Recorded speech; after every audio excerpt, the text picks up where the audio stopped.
Would I be the a-hole if I didn't have a tribute for my dead sibling at my wedding? My sibling was unalived by someone who was in the middle of a mental health crisis. They worked as a social worker and it happened when they were on the job. While I hate to sound disrespectful, I feel like my parents are way too deep in their grief. My parents have basically turned their house into a shrine.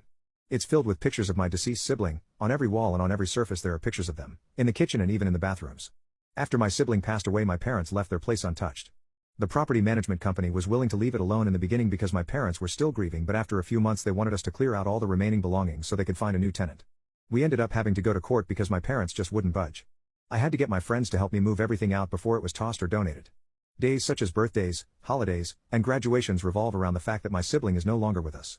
I didn't even get to tell my parents in person that my girlfriend proposed or that we were engaged because instead of being happy and congratulating us they brought up how my sibling will never get to fall in love and that they'd never get to attend my sibling's wedding.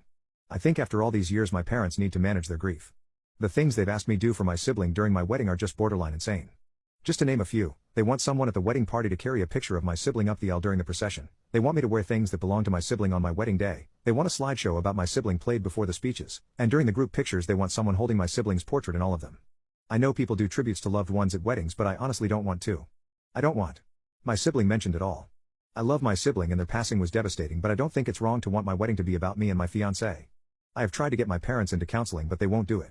When I told my parents me and my fiancé didn't want kids, they got upset with us because they wanted me to name one of our children after my sibling. I miss my sibling too and I don't know if I'm doing the right thing or if I'm selfish, but it seems like my parents want me to hold another funeral instead of a wedding and I can't get behind that.